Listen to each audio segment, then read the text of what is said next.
ఇప్పుడు 50 ఏళ్ళు పూర్తి చేసుకున్నారు, కేవలం హీరోలకైనా ఉత్సవాలు? బిజినెస్ అండి ఇది, మానవ సంబంధాలు ఎక్కడ నుంచి వచ్చినాయి. మీలాంటి వాళ్ళకి ఎందుకు పద్మశ్రీలు రావు? మా ఆఫీస్ బాయ్ కూడా వస్తుంది. కాస్టింగ్ కౌజ్కి ఓకే అయితేనే హీరోయిన్లు అవుతారు. ఆడవాళ్ళకి ఆ కమిట్మెంట్ అయితే మగవాళ్ళకి ఈ కమిట్మెంట్. మెగాస్టార్ చిరంజీవికి కౌంటర్ స్టేట్మెంట్ ఇచ్చారు తమ్మారెడ్డి అన్నది. స్టేటస్ లో ఉన్న వాళ్ళని మనం ఎవరు ఏం చేసే పరిస్థితి ఉండదండి. దురంధర్ ఎందుకు హిట్ అయింది, రాజా సాబ్ ఎందుకు ఫట్ అయిందంటే ఏం చెప్తారు? పాన్ ఇండియా అని పులిని చూసి నక్కవాత పెట్టుకుందని పవన్ కళ్యాణ్ ఒక కామెంట్ చేశారు, ఇండస్ట్రీకి ఇగో ఎక్కువైపోయింది, సీఎంని కానీ మమ్మల్ని కానీ ఎవరు కలవలేదు అని. ఎవరు ఇండస్ట్రీ అనేది ఎవరన్నా చాల్చమనండి. అంటే ఇప్పుడు ఇండస్ట్రీకి పెద్ద అంటే ఎవరు లేరు. అసనారాయణ గారిని ఎన్టీ రామారావుని రిప్లేస్ చేసే మనుషులు రారండి ఏ రకంగా అయినా.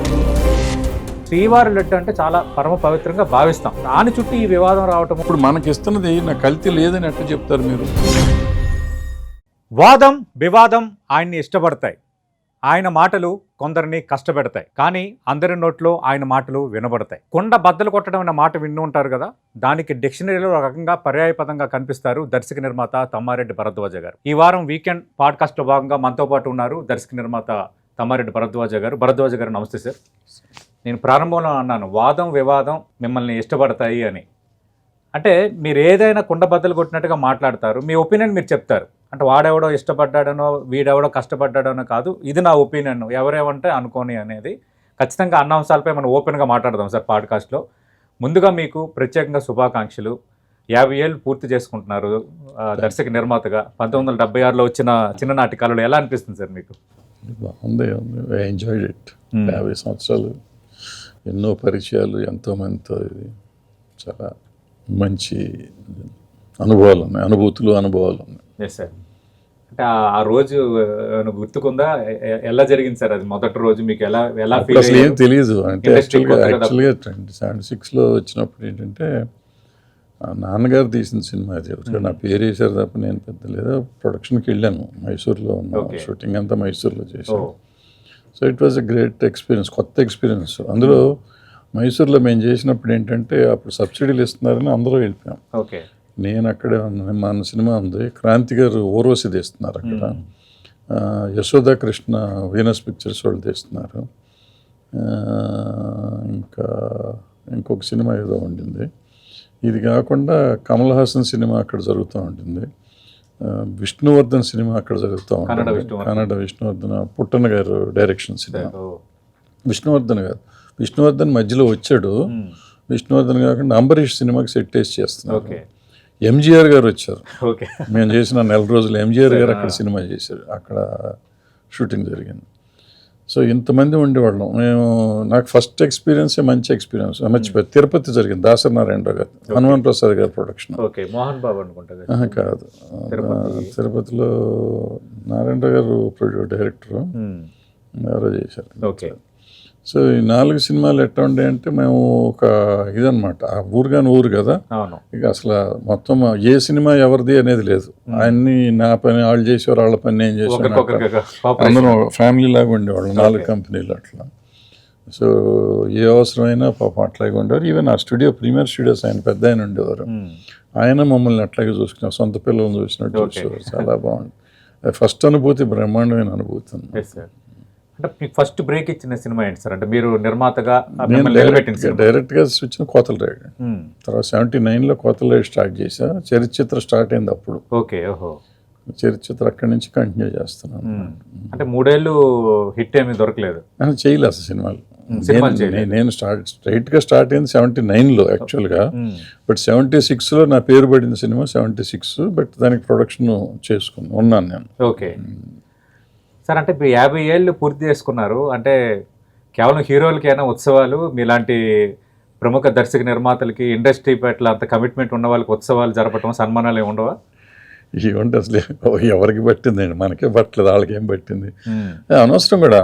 ఏం సాధించామని ఏం చేసామని చెప్పి 50 సంవత్సరాలు మనం పెట్టి మనం చేసుకున్నాం. సొంత బిజినెస్ అండి, దేశాన్ని ఉద్ధరిస్తానికి ఎవరు ఏం చేయట్లేదు.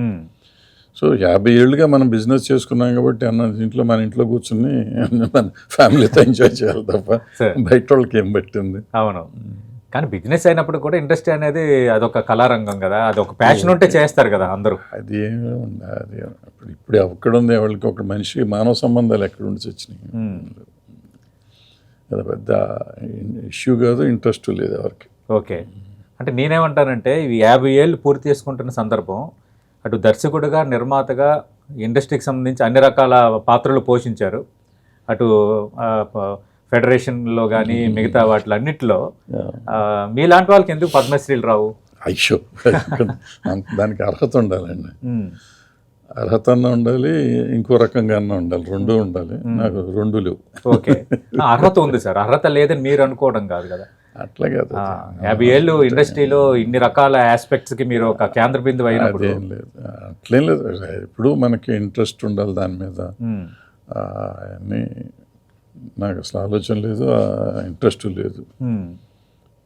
నాకు తెలిసినంత వరకు నా పర్సనల్ ఫీలింగ్ నాకు అర్హత కూడా లేదు. ఓకే. అంటే పద్మశ్రీలు, పద్మ అవార్డ్స్ అనే వాటికి ఒక స్టేటస్ ఉందండి. ఇప్పుడు పరిస్థితి కదా నేను చెప్పేది. అసలు ఒరిజినల్ మా చిన్నప్పుడు దానికి ఒక స్టేటస్ ఉంది, దానికి అర్హతలు ఉండేవి. ఇప్పుడు అర్హత లేదు. ఇప్పుడు నాకేంటి, ఇంకెవరికైనా మా ఆఫీస్ బాయ్ కూడా ఇవ్వచ్చు, తప్పు లేదు. కొత్త వచ్చిన వాళ్ళు కూడా పద్మశ్రీలు దానికి ఎవరికైనా ఇవ్వచ్చు. బట్ ఇప్పుడు లెక్కలో అయితే నాకు అవసరం లేదు, అప్పుడు లెక్కలో అయితే నాకు అర్హత లేదు. Okay okay. కానీ అప్పటి థియరీలో అయితే మీకు ఖచ్చితంగా పద్మశ్రీ ఇవ్వాలని సీనియర్ జర్నలిస్ట్ నా అభిప్రాయం. థ్యాంక్ యూ, మీ అభిప్రాయానికి థ్యాంక్ యూ. కానీ అప్పుడు స్టేట్కి నాకు అర్హత లేదండి. నాలాంటి వాళ్ళకి అర్హతలు ఇచ్చేవారు కాదు కూడా. చాలా జాగ్రత్తగా చూసేవారండి. స్క్రీనింగ్ చాలా బాగుండేది, దానికి ఒక ఇది ఉండేది, ఒక స్టేటస్ ఉండేది. పద్మశ్రీ వచ్చినట్టు చాలా గొప్ప విషయంగా ఉండేది. ఇవాళ పద్మశ్రీ అంటే రకరకాల కామెంట్ చేస్తారు. ఇప్పుడు నా కామెంట్ చేయటం అనవసరం అనుకో.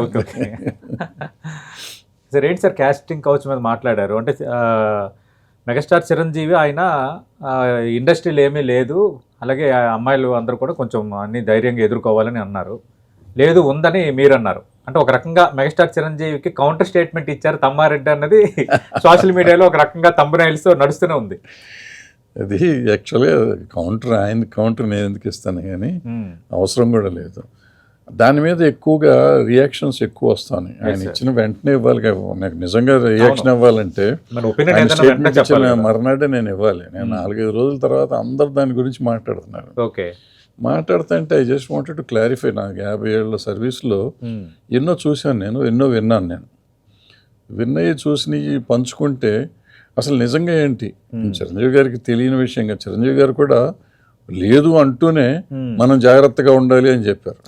మన జాగ్రత్తలో మనం ఉండాలి, మనం ఉంటే అవతల వాళ్ళు రారు అన్నీ చెప్పారు ఆయన. మిగతా వివరం ఒక స్టేట్మెంట్గా మీరు మొదట తీసుకుని మాట్లాడుతున్నారు, కానీ తర్వాత ఆయన మాట్లాడిన దాని గురించి ఎవరు పట్టించుకోవట్లేదు. సో నేను ఆ తర్వాత చెప్పిన దానికి వివరణ ఇచ్చి ఒక రకంగా చెప్పాను. ముందు దాన్ని ఖండించలేదు, కానీ తర్వాత దానికి వివరణ ఇచ్చాను నేను. అది ఓకే. అదే సార్, ఈ క్యాస్టింగ్ కౌచ్ మీద మళ్ళీ మీరు సవివరంగా కూడా మాట్లాడారు. అంటే ఒక హీరోయిన్ అంటే అందరూ అని కాదు, కానీ ఒక అమ్మాయికి ఒక మంచి అవకాశం రావాలంటే ఒక 7-8 స్టేజ్లు దాటుకొని రావాలా సార్? అంటే ఇంతమందిని సాటిస్ఫై చేయాలి? ప్రతి వాళ్ళకి కాదండి, ప్రతి వాళ్ళకి కాదండి. చాలా మందికి లేకుండా కూడా జరిగిన వాళ్ళు ఉన్నారు, వస్తే చీ అని చెప్పి వెళ్ళిపోయిన వాళ్ళు ఉన్నారు, అన్నీ భరించి పెద్దవాళ్ళు అయిన వాళ్ళు ఉన్నారు. సో అది జరుగుతుందంటే ఇప్పుడు ఉంటారండి కొంతమందికి రుగ్మతలు ఉంటాయి. అప్పట్లో కొంచెం ఎక్కువ ఉండేది, అప్పుడు అందరూ ఉండేవారు. ఇప్పుడు చాలా కంట్రోల్ అయిపోయింది, చాలా వరకు కంట్రోల్ అయింది. ఇప్పుడు ఇంగ్లీష్లో మాట్లాడుతున్నారు, అప్పుడు తెలుగులో మాట్లాడేవారు. ఓకే. అంటే ఇండస్ట్రీలో ఒక రకమైన టాక్ సార్, అంటే ఇప్పుడు పరిస్థితి తగ్గిండి ఉండొచ్చు. ఒకప్పుడు ఎలా అంటే క్యాస్టింగ్ కౌజ్కి ఓకే అయితేనే హీరోయిన్లు అవుతారు, ఇండస్ట్రీలో రాణిస్తారు, లేదంటే ఆ అమ్మాయిలకి ఛాన్స్ ఉండదు అన్నది ఒక బైండింగ్ ఇదిలాగా పెట్టేశారు. అదేం లేదండి, అట్లా అనుకుంటే హీరోలకు కూడా డబ్బులు ఇస్తేనే హీరోలు చేస్తారన్నారు. ఎంతమంది హీరోలు డబ్బులు ఇచ్చి హీరోలు అయ్యారు? ఎదురు డబ్బులు పెట్టుబడి పెడితేనే అదే వాళ్ళ కమిట్మెంట్. ఆడవాళ్ళకి ఆ కమిట్మెంట్ అయితే మగవాళ్ళకి ఈ కమిట్మెంట్ అంటారు. ఎక్కడ ఎంతమంది ఇచ్చేవాళ్ళు కూడా కమిట్మెంట్ అడగడం అని జరుగుతూనే ఉంటాయి. దాని గురించి పెద్ద ఇష్యూ కాదు. అంటే ఇది రైటా తప్ప అనే దాని మీద చర్చ తప్పండి. అది జరగట్లేదు జరుగుతుంది అనే దాని మీద చర్చ అనవసరం. ఎందుకంటే ఇవాళ దేశంలోనే ప్రపంచం మొత్తం మీద స్త్రీని అట్లాగే వాడుకుంటున్నారు. తర్వాత దాని మీద మనం చర్చించి ఇక్కడ ఉంది అక్కడ లేదనేది అనవసరం. అన్ని చోట్ల ఉంది, అది అన్ని చోట్ల ఉన్నదాన్ని ఎలా ఆపాలనేది ఆలోచించకుండా మనం ఊరికి సినిమా మీద దోసి మిగిలినట్టు వదిలిచ్చేసుకుంటాం అనేది కరెక్ట్ కాదు. కానీ ఇప్పుడు హీరోయిన్లు కూడా స్కిన్ షో విషయంలో ఎక్కడ వెనక్కి తగ్గటం లేదు కదా సార్? తగ్గట్లేదు అంటే ఇది వాళ్ళ పర్సనల్ ఇష్యూ అండి అది. ఇప్పుడు మనం చొక్కా ఇప్పుకొని తిరుగుతున్నాం, గుండీలు ఇప్పుకొని మనం వెళ్తాం, సిక్స్ ప్యాక్స్ మనం సిక్స్ ప్యాక్ వేసుకుని చొక్కా వేయకుండా బనీన్ వేసుకుని తిరుగుతున్నారు ఇప్పుడు. అవును. మరి మనకి ఇది ఫ్యాషన్ అయినప్పుడు వాళ్ళ ఫ్యాషన్ వాళ్ళు ఎందుకు ఉండకూడదు? వాళ్ళు ఉంటే తప్పే ఉంది, మనం ఉంటే తప్పు లేనప్పుడు. ఓకే. సో వాళ్ళు అలా ఇదే ఆలోచన వాళ్ళకు ఉంటుంది. సో నువ్వు ఈ బట్టలు వేసుకో ఆ బట్టలు వేసుకో అనే హక్కు మనకు లేదు. మనం అనుచరిస్తున్నాం కదా, మనం ఎవరి మాట వింటున్నామా? అవును. సార్ ఏంటి సార్ అంటే ఈ ఆడిషన్స్ దగ్గర నుంచి ఇష్యూస్ స్టార్ట్ అవుతాయి అంటారు కదా సార్, అంటే ఎట్లా సార్, ఎట్లాగా వాళ్ళని కొంత హ్యూమిలేట్ చేస్తారు? అంటే రకరకాలుగా చేస్తారు. ఏం ఇప్పుడు నా దాంట్లో చెప్పాను కదా నేను, అదే జరుగుతుంది, అట్లాగే జరుగుతూ ఉంటాయి. దానికి ఏముంటుంది, తీసుకొచ్చిన వాళ్ళ దగ్గర నుంచి తర్వాత ఆడిషన్ చేస్తున్న వాళ్ళ దగ్గర నుంచి రకరకాలు ఉంటాయి. అంటే ఇవన్నీ అవకాశాలు ఉన్న ఏరియాస్ నేను చెప్పింది. అర్థమైంది సార్. అవకాశాలు ఉన్న ఏరియాస్, పాసిబిలిటీస్. సో అక్కడ అవకాశం ఉంది కాబట్టి వాడుకునేవాడు వాడుకుంటాడు. వాడుకునేవాళ్ళు అందరూ వాడుకుంటారు, అన్ని చోట్ల జరుగుతుందని కాదు. ఇక్కడెక్కడ ఇప్పుడు నేను 10 స్టేజీలు చెప్పానండి. 10 స్టేజ్లో ఫస్ట్ వాడిది తప్పించుకోవచ్చు, వాళ్ళు మంచివాళ్ళు అయ్యి వాళ్ళు 2 స్టేజ్లు అసలు వాళ్ళే ముట్టుకొని ఉండకపోవచ్చు. 3వ స్టేజ్కి ఉంది, 3వ స్టేజ్ వాడు మంచివాడే ఉండొచ్చు, 4వ స్టేజ్ వాడు మంచివాడే, 5వ స్టేజ్ వాడు మంచివాడే, 8వ స్టేజ్ వాడు మంచివాడు ఉండకపోవచ్చు. సో ఇక్కడ దాకా వచ్చినాక నేను ఆల్మోస్ట్ నాది అయిపోతున్నప్పుడు నేను ఇది ఒక్కడే ఒప్పుకుంటే పోయింది ఉంది అనే ఫీలింగ్ అవతల ఆ క్యాండిడేట్కి రావచ్చు. మీరన్నట్టు ఏదో ఒక దశలో ప్రమాదం పొంచి ఉన్నట్టు. ప్రమాదం అయితే ఉంటుంది, మొదటి నుంచి ఉంటుంది. జాగ్రత్తగా ఉండాలి. ఓకే, జాగ్రత్తగా ఉంటాం కదా. రిజెక్ట్ చేసి వెళ్ళిపోయిన వాళ్ళు చాలా మంది ఉన్నారు. రావటానికి భయపడే వాళ్ళు చాలా మంది ఉన్నారు, రిజెక్ట్ చేసి వెళ్ళిపోయే వాళ్ళు చాలా మంది ఉన్నారు. ఓకే సార్, ఇట్లాగా క్యాస్టింగ్ కావచ్చు ఇబ్బంది పడి మీ దగ్గరికి సహాయం కోరి వచ్చిన వాళ్ళు, లేదంటే మీ బాధ చెప్పుకున్న వాళ్ళు, అలాంటి సందర్భాలు ఎప్పుడైనా ఎదురయ్యాయి? అయిపోయినాక చెప్పి లాభం ఏంటి? అంతే సార్. అవును, చెప్పి లాభం ఉంది. చెప్పిన వాళ్ళు ఉంటారు, అన్ని రకాలు ఉంటాయండి, అన్ని రకాలు ఉంటాయి. లేకపోతే మేము అన్నిటికీ సిద్ధం, మీరు మాకు వేషం ఉండి అని అడిగిన వాళ్ళు ఉన్నారు. ఓకే, ఓపెన్ ఆఫర్ ఇచ్చిన వాళ్ళు ఉన్నారు, ఇప్పటికీ ఉన్నారు. ఇప్పుడు ఇంగ్లీష్లో చెప్పి వాళ్ళే వచ్చేస్తున్నాం, రెడీ ఫర్ కమిట్మెంట్ అనేవాళ్ళు చాలా మంది ఉన్నారు. ఓకే, సో ఇది ఒకళ్ళనే అంటానికి కాదు, కమిట్మెంట్ తీసుకునేవాడు దరిద్రుడు అనుకుంటే ఇస్తానికి తయారైన వాళ్ళని ఏమనాలి? ఓకే, అర్థమైంది సార్. అంటే కమిట్మెంట్ ఎట్లా అడుగుతున్నారు అని మీ నోటీస్కి ఎవరైనా తీసుకురావటం, మీరు ఏదైనా ఇష్యూ లేని వాళ్ళు పోయి వాళ్ళకి క్లాస్ పీకటం అలాంటివి ఏమైనా ఎదురయ్యాయి? ఎవరు మేము ఒప్పుకుంటారండి ఎవరన్నా? అస్సలు తల్లిని చెల్లిని చూసినట్టు చూస్తున్నాం సార్, అస్సలు సంబంధం లేదు సార్ అంటారు. దేనికి సాక్ష్యాలు లేవు, సాక్ష్యమే దేనికి లేదు. వీళ్ళు చెప్పింది నిజం, వాళ్ళు చెప్పింది నిజం అనలేము. ఎవరు చెప్తుంది తెలిసినా తెలియనట్టు ఉండాలి. చూడలేదు కాబట్టి, ఏది మనం చూడలేదు కాబట్టి మనం వింటుంది కానీ లేకపోతే ఎవరో ఆరోపించింది కానీ, అది ఆరోపణ అవ్వచ్చు, నిజం అవ్వచ్చు. దాని మీద ఏం మాట్లాడదాం? యువతల వాళ్ళు దాన్ని అంటే వాళ్ళకున్న స్టేటస్కి వాళ్ళు దాన్ని క్లీన్ చిట్ వాళ్ళకి వాళ్ళు నేర్చుకుంటారు. ఓకే, ఇప్పుడు స్టేటస్లో ఉన్న వాళ్ళని మనం ఎవరు ఏం చేసే పరిస్థితి ఉండదండి. ఇప్పుడు సినిమా ఇండస్ట్రీలో అనుకుంటారు కానీ వాడిని తొక్కేశారు, వీడిని తొక్కేశారు, ఎవరిని తొక్కేయలేరండి. వాళ్ళకి మార్కెట్ ఉన్నంతకాలం వాళ్ళే రాజులు. ఇక్కడ మార్కెట్ పోయిందంటే వాళ్ళని ఏం చేసినా మన పైకి తీసుకురావాలి. మీరు అన్నట్టు ఎంత మనం చేసినా మార్కెట్ని సృష్టించలేం. మార్కెట్ ఉన్న వాళ్ళు ఇటువంటి వాళ్ళు అయినా కానీ మనం వాళ్ళని ఆపలేం, ఇండస్ట్రీ ఆపలేదు. సార్, ఇప్పుడు కాస్టింగ్ కౌచ్ మీద గతంలో ప్రభుత్వానికి రిపోర్ట్స్ ఇచ్చారు కదా సార్, ఒక కమిటీ వేశారు, ఆ కమిటీ రిపోర్ట్ అసలు ఏమని ఇచ్చారు సార్? ఆ రిపోర్ట్ ఇప్పటివరకు బహిర్గతం కాలేదు. అసలు ఆ రిపోర్ట్లో మీరు చేసిన సిఫార్సులు ఏంటి, కమిటీ చేసిన సిఫార్సులు ఏంటి, ఇప్పుడు ఏం చేయాలన్న దాని మీద ఒక ఫ్రేమ్ రెడీ కాలేదు. అంటే మా వరకు ఏంటంటేనండి, కేవలం ఈ స్త్రీలకి ఎమ్యూనిటీస్ ఏం ఇవ్వాలి, వర్కింగ్ కండిషన్స్ మేము చేశాను. వర్కింగ్ కండిషన్స్ ఏముంటాయి, టాయిలెట్లు ఉండాలి, లేకపోతే ప్రైవసీ ఉండాలి, ఇటువంటివన్నీ ఉన్నాయి. పెద్దగా దానికి దీనికి సంబంధం లేదు. ఇంకొక రిపోర్ట్ ఉంది, అది ఉమెన్ ఇంటర్వ్యూలు చేసి వాళ్ళంతా కలిసి ఇచ్చింది, దాంట్లో ఉన్నది. అయ్యా నాకు తెలియదు. ఓకే, వాళ్ళు సపరేట్గా ఇచ్చారు. యాక్చువల్ మలయాళ ఇండస్ట్రీలో ఒక రిపోర్ట్ ఆ మధ్యన, దానికంటే ముందే మా రిపోర్ట్ వచ్చిందండి. బట్ మనం అన్ఫార్చునేట్గా మన బయటికి రాలేదు, అది బయటకు వచ్చింది. ఓకే, అది గవర్నమెంట్కి ఇచ్చి సబ్మిట్ చేశారండి, గవర్నమెంట్ రిలీజ్ చేయాలి. అంటే ఎక్కువగా ఈ నార్త్ హీరోయిన్స్ ఆ మధ్య మనం చూసాం, రాధికా ఆప్టే కానీ ఇలాంటి హీరోయిన్స్ సౌత్లో ఇది ఎక్కువ ఉంది కాస్టింగ్ కావచ్చు. అలాగే తెలుగు ఇండస్ట్రీలో చాలా ఎక్కువ ఉందని డైరెక్ట్గా ఓపెన్ కామెంట్ చేశారు. ఒక పెద్ద హీరో విషయంలో నేను ఇబ్బంది పడ్డానని ఆమె, తర్వాత కన్నడ నటి పూజా హెగ్డే, ఆమె ఒక ఇంటర్వ్యూలో డైరెక్ట్ కార్వాన్లోకి ఒక పెద్ద హీరో వస్తే చెంప చెల్లిమనిపించానని. అంటే ఇట్లాగా ఈ తెలుగు ఇండస్ట్రీ మీద కొంచెం ఎక్కువ మంది వేలెత్తి చూపుతున్నారు సార్ ఈ విషయంలో. మీరేమో ఉంది అప్పటికిప్పుడు తగ్గింది అంటున్నారు, కానీ చాలామంది హీరోయిన్లు చేస్తున్న స్టేట్మెంట్స్ చూస్తే దాదాపు ఒక 50% ఉందా అని అనిపిస్తుంది. ఉంటూ ఉంది, ఇప్పుడు ఉంది అప్పుడు ఉంది, ఇప్పుడు లేదని నేను ఎప్పుడు అంటలా. ఉంటాం 100% ఇప్పటికీ ఉంది అప్పటికే ఉంది. తగ్గిందన్న. ఓకే. ఇప్పుడు అప్పుడు ఆల్మోస్ట్ ఒక రకంగా ఏంటంటే నేను చెప్పిన 10 స్టేజ్లు ఉండే కదా అప్పుడు, ఆ 10 స్టేజ్లు ఎక్కడో చోట పడిపోయి కంపల్సరీగా పడే పరిస్థితి ఉండేది. అంటే ఆల్మోస్ట్ మోర్ దెన్ 50% ఉన్నట్టు ఆ రోజుల్లో. ఈ రోజుల్లో 20% అంతకంటే ఉండదు. ఓకే. అంటే ఇప్పుడు ఏమైందంటే అప్పటికి మీరు ఏంటంటే ఆ రోజులకి ఈ రోజులకి తేడా ఏంటంటే, ఆ రోజుల్లో శీలం అనేది చాలా ఇంపార్టెంట్ విషయం. దానికి ఒక ఇది ఉండేది. ఇవాళ ఏమైపోయింది, ఇవాళ రిలేషన్షిప్లో ఉంటున్నాం, రేపు పొద్దున బ్రేక్అవుట్ అవుతున్నాం, మళ్ళీ ఇంకో రిలేషన్షిప్లోకి వస్తున్నాం, మళ్ళీ బ్రేక్ అవుతున్నాం. సో ఇవన్నీ నార్మల్ అయిపోయింది. ఆల్రెడీ మనం 3-4 మార్చేసి వచ్చాం. ఇక్కడికి వచ్చినాక ఏంటి అనుకుని వచ్చేవాళ్ళు కొంతమంది అవుతారు. అయినా నో మీన్స్ నో అనే పరిస్థితి ఉంది కాబట్టి నో అంటే ఎవరిని వస్తే చంపచాలమనిపిస్తుంది. అంటే ఇప్పుడు వీళ్ళకి ఎట్టా ఉంటుందంటే 4 దగ్గరికి వెళ్ళి వచ్చినాక మనకేంటి అనే ఫీలింగ్ వీళ్ళు అడుగుతున్నారు. అడగటం అనేది తప్పు, వాళ్ళు చంప మీద కొడతాం కరెక్ట్. అంటే అలాంటి బయటికి తెలియని ఎన్నో రోజు ఎన్నో జరుగుతూ ఉంటాయి. చాలా మంది తెలిసినా కానీ బయటికి చెప్పరు కదా ఎవరు. అంతే సార్. అవును. నువ్వు ఎప్పుడో జరిగిపోయిన దానికి 5 ఏళ్ళ తర్వాత 10 ఏళ్ళ తర్వాత చెప్తే ఎవరు ఉన్నాడో లేడో, ఆయన రిటైర్ అయిపోయాడో అసలు లేడో మనిషి తెలియదు కదా మనకి. కానీ ఓపెన్గా చెప్తే అవకాశాలు రావు అని అంటారు సార్, ఎంతవరకు వాస్తవం? ఇప్పుడు చిన్మయ విషయంలో అదే కదా జరిగింది. అంటే కాస్టింగ్ కౌచ్ ఇలాంటివి ఉన్నాయని చెబితే ఆ సమస్యకి పరిష్కారం చూపించాల్సిన సినీ పెద్దలు కానీ లేదంటే సినిమా సంబంధించిన విభాగాలు కానీ టార్గెట్ చేస్తాయి అవకాశాలు లేకుండా అన్నది ఒక ఆరోపణ ఉంది. చిన్మయ విషయంలో మనం చూసాం, ఆమె ఎప్పుడైతే కాస్టింగ్ కౌచ్ అన్నదో ఒక 2-3 సంవత్సరాల అవకాశాలన్నీ మొత్తం ఆగిపోయాయి. మరి అలాంటప్పుడు ఎవరు సార్ అవుట్ స్పోకెన్గా చెప్తారు? చెప్పాల్సింది చెప్పకపోతే అంటే చిన్మయి నిలబడాలంటాను నేను. రైట్. చిన్మయి లాగా ధైర్యంగా ఉండి ఆవిడ వెళ్ళిపోలేదు ఎక్కడికి, ఆవిడ వచ్చింది కదా. అవును. మళ్ళీ ఇప్పుడు కంటిన్యూ ఉంది కదా, ఇప్పుడు ఫార్మ్లోనే ఉంది కదా ఆవిడ. 2 సంవత్సరాలు కొంచెం ఇబ్బంది పడ్డా వచ్చింది కదా. సో ఆ ధైర్యంతో ఉంటే ఎక్కడే పోతే టాలెంట్ ఉంది ఆ అమ్మాయి దగ్గర టాలెంట్ ఉంది కాబట్టి నిలబడింది. ఈ రోజు గట్టిగా మాట్లాడగలుగుతుంది.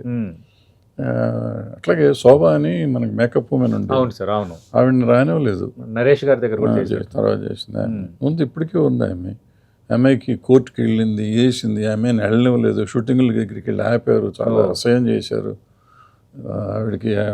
నాకు తెలిసి ఇండియాలోనే మేమే అనుకుంటే ఇచ్చింది. నేను సివిఆర్ ప్రొఫెసర్ గారు ప్రెసిడెంట్, ఆవిడకి సపరేట్గా కార్డు ఇచ్చాం, ఫెడరేషన్ నుంచి కార్డు ఇచ్చాం. యూనియన్ నుంచి వాళ్ళు, మేము ఫెడరేషన్ నుంచి కార్డు ఇచ్చాం. అంటే వాళ్ళు ఒప్పుకోలేదు. ఒప్పుకోవచ్చు మేము ఇస్తాం, ఏం చేస్తాను, ఫెడరేషన్ ఎదురు తిరిగింది యూనియన్కి, తిరిగి చేసింది అది. ఓకే. సో అలా చేసాం, రకరకాల పద్ధతుల్లో చేసుకుంటూ వచ్చాం. అంటే సో మెనీ హర్డల్స్ మేము పాస్ అయ్యాం. అవును. అంటే బయటికి ఇండస్ట్రీ అంతా ఒక ఫ్యామిలీ, మేమంతా ఒకటి, ఇవన్నీ ఉట్టి ట్రాషనా? ఇలాంటి ఇష్యూస్ ఎవరైనా రేజ్ చేస్తే టార్గెట్ చేయడం అంటే అప్పుడు ఫ్యామిలీ అయితే టార్గెట్ చేస్తామా సమస్యలు చెప్పుకుంటే? సార్ ఫ్యామిలీ అనేది మాట చెప్పాలి కాబట్టి చెప్తాండి. ఏంటి దేనికి ఫ్యామిలీ అంటాం మేము, దాన్ని మీరు వినాలి, అర్థం చేసుకోవాలి. ప్రతిదానికే కాదు, ఎప్పుడు వస్తుంది కెలామిటీస్ వచ్చినప్పుడు, నేషనల్ కెలామిటీస్ అయ్యి వచ్చినప్పుడు ఎవరికి వాళ్ళు ఉంటాయి, ఎవరి క్యాంప్ వాళ్ళకు ఉంటుందండి. ఎవరో ఇంకోళ్ళని కలవరు, వాళ్ళ బతుకాళ్ళు బతుకుతూ ఉంటారు. సో అలాంటిదప్పుడు మేము ఫ్యామిలీ అనేది ఎప్పుడు దాసనారాయణరావు ఉన్నప్పుడు అవసరం వచ్చినప్పుడు అందరినీ కలిపేవారు, చేసేవాళ్ళు. అప్పట్లో రామారావు ఉన్నప్పుడు రామారావు కలిపేవారు, చేసేవారు. నాగేశ్వరరావు ఉన్నప్పుడు కలిపేవారు, చేసేవారు. తర్వాత కృష్ణ గారి వరకు కూడా కొంతవరకు జరిగింది. ఆ తర్వాత లేదు. ఎవరికి ఎవరో తెలియదు. మధ్యలో చిరంజీవి గారు ట్రై చేశారు, ఒకసారి మీటింగ్ పెట్టారని దారిలోకి వచ్చింది అనుకున్నాం. మళ్ళీ ఎవరు దారి వాళ్ళకి. సో ఇప్పుడు ఇండస్ట్రీకి పెద్ద అంటే ఎవరు లేరు. ఇండస్ట్రీకి పెద్ద అసలు ఎప్పుడు ఉండరండి, లేరండి. అది దాసనారాయణరావు గారికి అనుకోకుండా ఒక పేదరికం వచ్చింది, దాన్ని నిలబెట్టుకున్నాడు, ఆయన సాధించాడు. ఆయనలాగా మళ్ళీ ఇంకొకళ్ళు రారు, లేరు. దాసనారాయణరావు గారిని ఎన్టీ రామారావుని రిప్లేస్ చేసే మనుషులు రారండి, ఏ రకంగా అయినా. అవును. అంటే ఎట్లా సార్, అంటే ఏ విధంగా? అంటే రామారావు గారు ఆయన నటన పరంగా కానీ, ఆయన చేసిన కార్యక్రమాల పరంగా కానీ, ఆయన రాజకీయంగా కానీ ఆయన రిప్లేస్మెంట్ ఈ రోజుకి రాదు. ఈ దాసనారాయణరావు గారికి అసలు మానవ మాత్రుడు కాదు.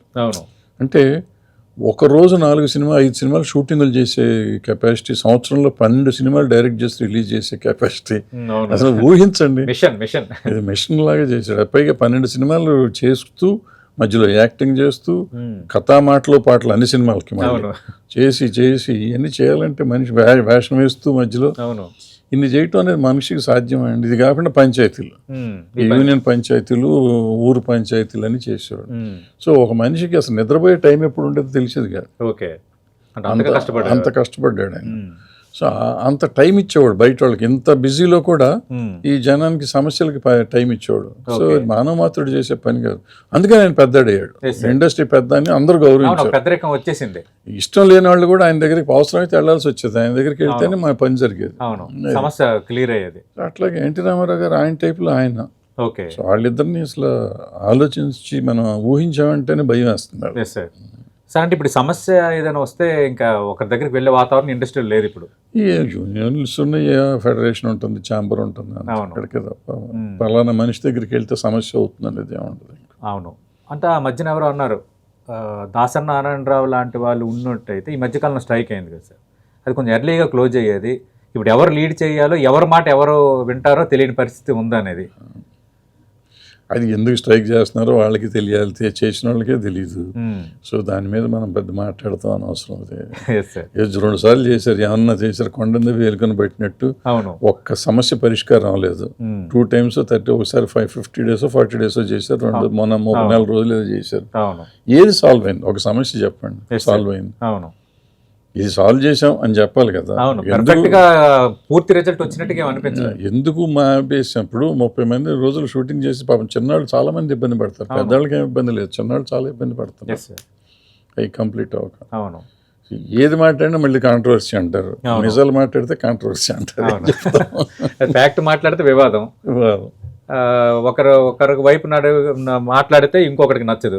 అంటే ఏ విధంగా చూసుకున్నా మనం ఓపెన్ గా మాట్లాడే ఆ మైండ్ మనం చంపుకోవాలేమన్నంత వాతావరణం వచ్చేసింది. భయం వచ్చేసిందండి. రైట్, భయం వచ్చిందండి. ఇప్పుడు రాజకీయంగా కానీ మన సినిమాల్లో కానీ మనం ఏ విషయం నిజం మాట్లాడాలంటే భయం ఉంది. అన్లెస్ నాకేం లేదు, నాకేం సంబంధం అని ఉండే వాళ్ళకి పర్లేదు, కానీ నేను ఇండస్ట్రీలో ఉండాలి లేకపోతే నేను రాజకీయంలో ఉండాలి అన్నా నిజం మాట్లాడలేం, ఛాన్సే లేదు. ఓకే సార్, లేటెస్ట్గా మనం చూసాం ఈ అనసూయ వివాదం సంబంధించి. సరే, ఆ వివాదం సంబంధించి మీరు మాట్లాడారు, అంతా అయిపోయింది. ఇప్పుడు సమస్య ఏంటంటే బట్టలు పూర్తిగా కప్పుకొని యాక్ట్ చేయటం అనేది పాసిబిలిటీ అవుతుందా? ఎందుకంటే సంస్కారబద్ధంగా ఉండాలి, బట్టలు వేసుకోవాలి, కొందరు హీరోయిన్లు మంచిగా చీరలు కట్టుకొని కూడా నటించారని కొందరు వాదన. ఇందాక రెండో వాదన మా బాడీ మా ఇష్టం అని స్కిన్ షో చేసే వాళ్ళు కూడా ఉన్నారు. మరి ఏంటి సార్, ఇది ఎప్పుడు నలుగుతున్న ఇష్యూగా ఉండిపోతుంది? అంటే అసలు ఏదైనా కానీ కథను బట్టి ఉంటుందండి. ఇప్పుడు మొత్తం స్కిన్ షో చేస్తున్న అమ్మాయి కూడా ఒక పవిత్రమైన క్యారెక్టర్, ఏదో భక్తి రస చిత్రం తీస్తాం అనుకోండి, చీర కట్టక ఏం చేస్తాం? అంతే సార్. అవును, గుడ్లో తీసుకుని ఏం చేయలేం కదా. అవును. సో అది ఏదో కథను బట్టి ఉంటుందండి. ఇప్పుడు మోడర్న్ డేస్, ఇవాళ మామూలు రోడ్డు మీదకి వెళ్తే బట్టలు షార్ట్స్ వేసుకొని తిరుగుతున్నారు, చిన్న బట్టలు వేసి తిరుగుతున్నారు అమ్మాయిలు. సో అది ఏదో ఇంకో వింతగా, ఒకప్పుడు వింతగా చూసేవాళ్ళు మా చిన్నప్పుడు. ఇవాళ అసలు దాన్ని పట్టించుకోవట్లేదు, కామన్ అయిపోయింది. అది స్కిన్ షో అని మనం అనుకోవటం తప్పు కదా. Okay, it's all in the game. మామూలు నార్మల్ లైఫ్ అని మనం ఎందుకు ఫీల్ అవ్వట్లేదు? దాని స్కిన్ షో అనే పదం ఎందుకు వాడుతున్నాం? అసలు పదం ఎందుకు వాడుతున్నాం? ఆ పదం వాడకూడదు కదా, అదే తప్పు అది. సో వాళ్ళ బట్టలు వాళ్ళ ఇష్టం. అవును, మనం లాగులు వేసుకుని తిరగచ్చా? ఇప్పుడు వాళ్ళు లాగులు వేసుకోకూడదా? వాళ్ళు బనీన్ వేసుకుని మనం తిరగచ్చా? వాళ్ళు బనీన్ వేసుకోకూడదా? మన ఇది కూడా కొందరు క్వశ్చన్ చేశారు. ఇప్పుడు వాళ్ళకి ఫిజికల్గా కొన్ని వాళ్ళకు వేరే రకంగా ఉంటారు వాళ్ళు.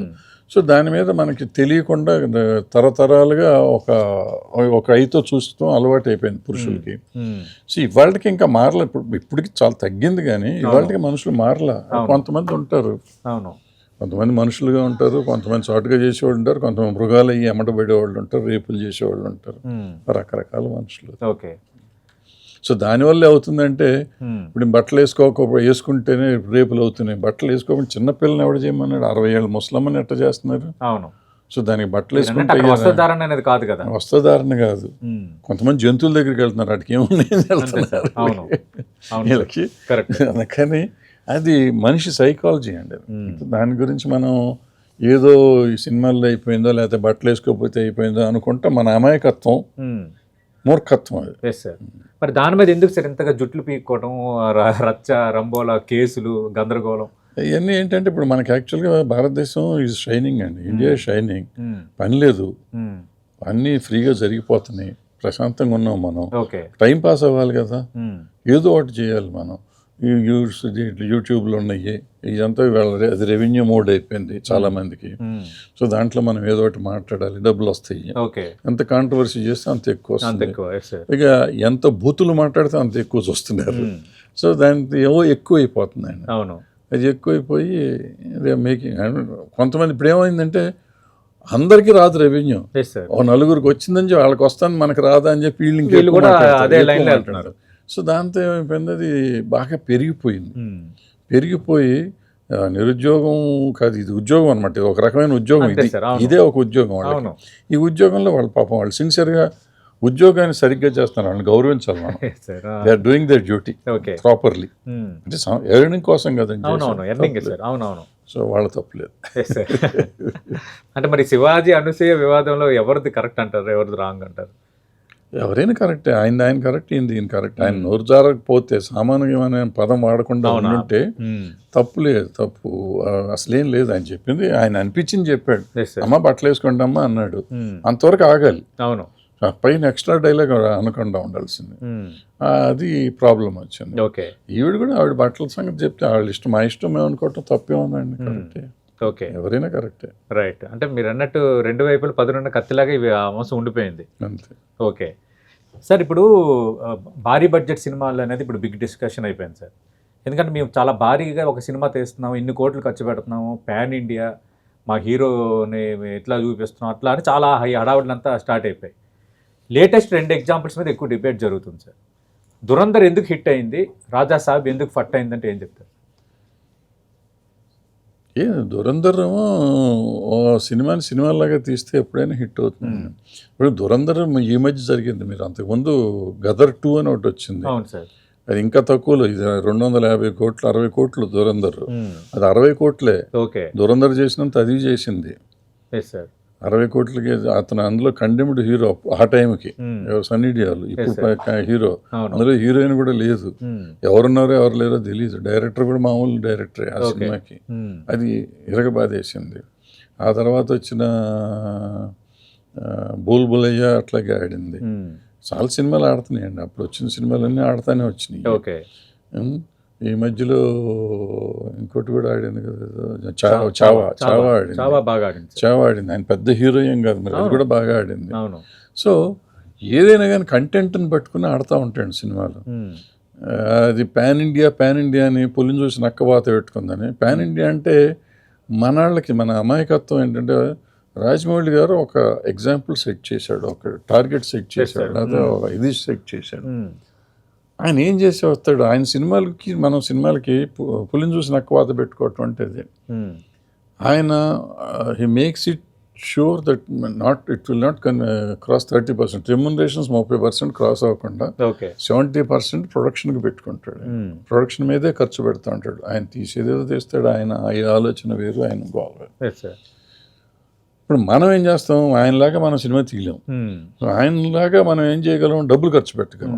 ఎలా ఖర్చు పెట్టగలం, విచ్చలవిడిగా ఖర్చు పెడతాం కాకుండా రెమ్యునరేషన్లు పెంచగలం. ఆయన రూపాయి ఇస్తే మనం 12 రూపాయలు ఇస్తాం. ఆయన మ్యాచ్ చేయాలి కదా, ఆయన 200 కోట్ల మనం ఖర్చు పెట్టలేం, అంటే ఖర్చు పెడతానికి అవకాశం లేదు. రాజమౌళిలాగా ఆలోచించడం మన వల్ల కాదు. కాబట్టి మనకు వచ్చిన అవకాశం ఏంటంటే, మన ఈ డబ్బు రాజమౌళి గారు పెట్టిన 100 కోట్లని ఏం చేయాలి, నేను 80 కోట్లు రెమ్యునరేషన్లు ఇచ్చాను అనుకోండి, 20 కోట్లు పెడితే 100 కోట్లు అయిందిగా. ఆయన 20 కోట్లు రెమ్యునరేషన్ ఇచ్చి 80 కోట్ల సినిమా తీస్తున్నాడు, అది మనం ఆలోచించట్లేదు. సో దాన్ని రివర్స్ చేసి మనం దాన్ని, రాజమౌళికి సినిమా ప్రధానం, మరి వీళ్ళకి ఏంటి ప్రధానం అని సార్? సినిమా ప్రధానం సార్. ఇప్పుడు this is difference between passion and marketing. ప్యాషన్తో సినిమా తీసేవాళ్ళు ప్యాషన్తో తీస్తారండి. ఇప్పుడు లిటిల్ హార్ట్స్ అని మొన్న 2.5 కోట్లతో వచ్చిన సినిమా 40 కోట్లు చేసింది. అంటే ఎంత ప్రాఫిట్ వచ్చిందండి, 30-40 కోట్లు ప్రాఫిట్ వచ్చిందండి. మొన్న వచ్చిన రాజు వెడ్స్ రాంబాయ్ 3.5 కోట్ల సినిమా, అది కూడా 15 కోట్లు 20 కోట్లు చేసింది. సో మనం ప్యాషన్తో తీశారు ఆ సినిమా. నువ్వు 2.5 కోట్లకి ఎందుకు సినిమా తీయవు? అవును. నేను పెద్ద ప్రొడ్యూసర్ని అయిపోవాలి, నేను కూడా 500 కోట్లు సినిమా తీయాలి అని నాకు ఒక కోరిక కలుగుతుంది. అవును. సో తీసి నేను ఒక హీరో 100 కోట్లు ఇస్తాను, ఇంకోటి 100 కోట్లు ఇస్తాను, ఎందుకు తీస్తాను తెలియదు, 4-5 ఏళ్ళు తీస్తాను, 500 కోట్లు అయిపోయింది, నన్ను అన్యాయం చేసేది ఇండస్ట్రీ, ప్రజలు అంటాం. ఎందుకు అవుతుంది? అది నీ తప్పు కదా. అవును, మీరు అన్నట్టు మెప్పించినట్టు తీయకపోవడం నీది కదా తప్పు. సినిమా సరిగ్గా తీయి, ఆ సినిమాలు ఆడుతున్నాయి, మన దగ్గర ఆడినాయి కదా. అవును. ఇప్పుడు మీరు దురంధర్ ఎగ్జాంపుల్ చెప్పమంటున్నారు, ఎందుకు మన రాజవేడ్స్ రాంబాయి, లవ్ హార్ట్స్ ఎందుకు తీసుకోం మనం? అవును, మన ఎగ్జాంపుల్ ఎందుకు తీసుకో, మన దగ్గర తీసుకోను, మన దగ్గరే వస్తుంది. 3.5 కోట్లతో తీసిన సినిమా 15 కోట్లు వచ్చిందంటే 5 రెట్లు లాభం కదా.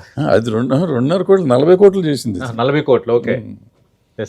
అది కదా ఎగ్జాంపుల్ తీసుకోవాలి. అవును, మనం అలా తీయలేము. మళ్ళీ మనకు భయం, మళ్ళీ మనకి అంటే భయం కూడా కాదు, ఆ సినిమా ప్రొడ్యూసర్ ఎవరు ఇప్పుడు చెప్పమని ఎవరికి తెలియదు సార్, నాకు కూడా తెలియదు. ఇప్పుడు మరి ఈ సినిమా 100 డబ్బులు పోయిన ఈ సినిమాల పేర్లు, మీరు చెప్పిన సినిమాల పేర్లు ప్రొడ్యూసర్లు మనకు తెలుసు. అవును, నాకు ప్రొడ్యూసర్గా గుర్తింపు రావటం నాకు ఇక్కడ అవసరం. సినిమా తీసి డబ్బు సంపాదించడం, సినిమా ప్యాషన్తో తీయటం, మంచి సినిమా తీయటం అనేది నా ప్యాషన్ కాదు. నేను బిగ్గెస్ట్ సినిమా తీశాను, నా సినిమా ఇండస్ట్రీలో నేను చాలా పెద్ద ప్రొడ్యూసర్ అనిపించుకోవటం నాకు అవసరం. అది అదే జరిగిందా? సినిమాల పేర్లు నాకెందుకు.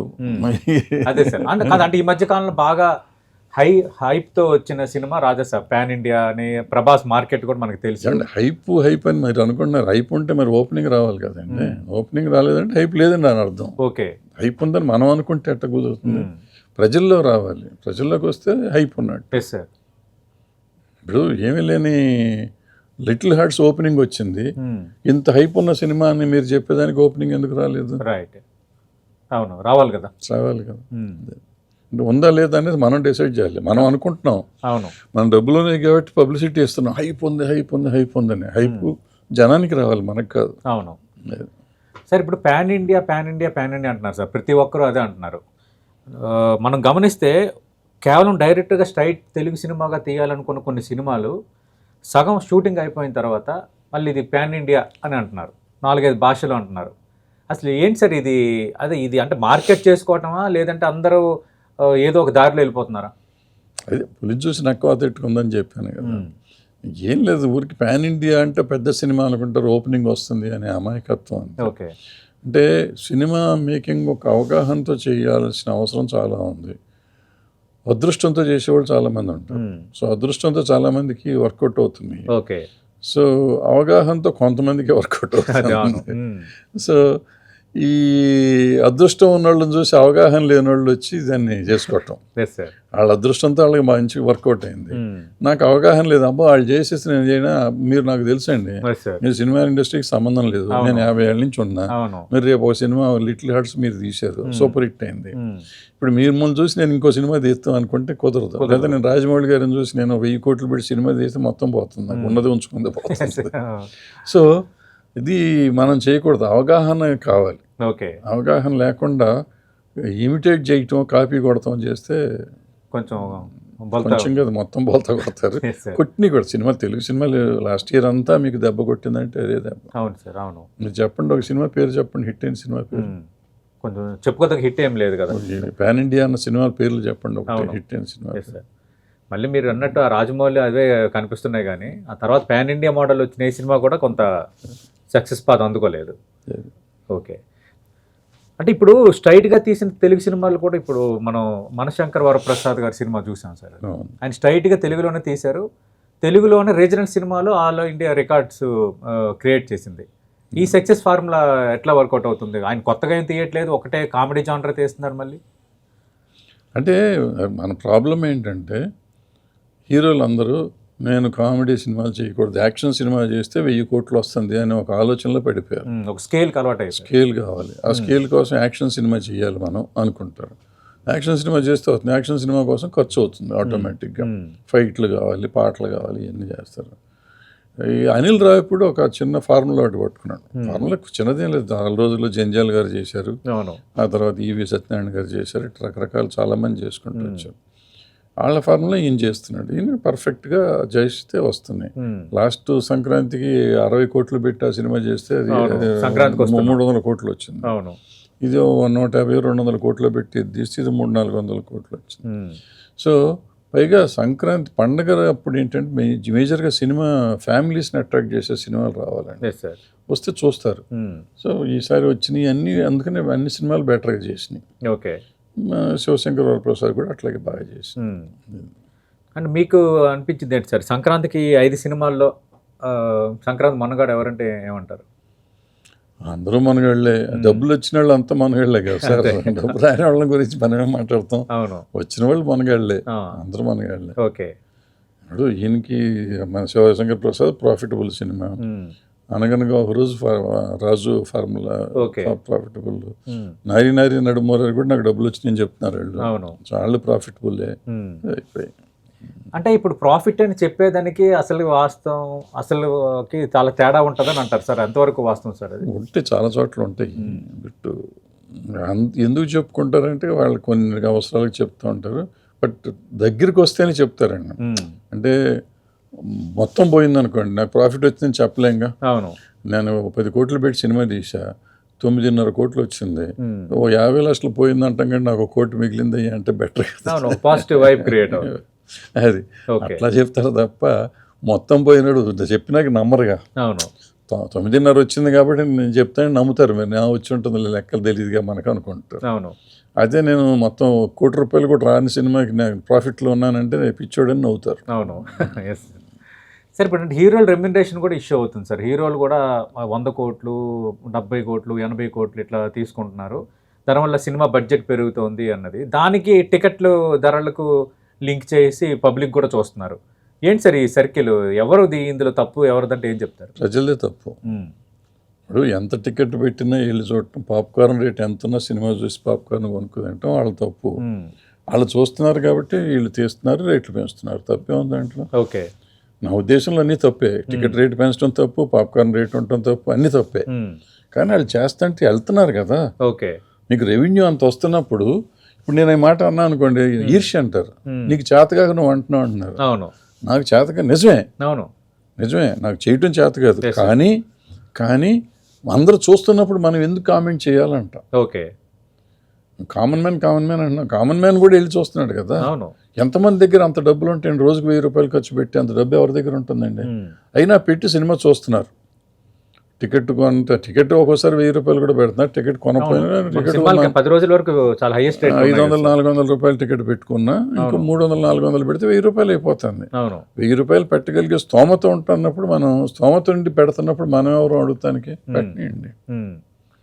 మరి హీరోల రెమ్యునరేషన్ ఏమంటారు సార్? మరి అంత డబ్బు వస్తున్నప్పుడు నా ఎందుకు తక్కువ తీసుకోవాలంటాడు హీరో.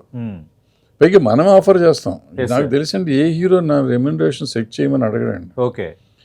హీరోకి మనమే వెళ్ళి, సార్ నీకు అంత ఇస్తాను ఇంత ఇస్తాను వెళ్ళి వీళ్ళు, బాబు నువ్వు 100 కోట్లు బాబు, లేకపోతే నువ్వు 500 కోట్లు బాబు అనేది మనం.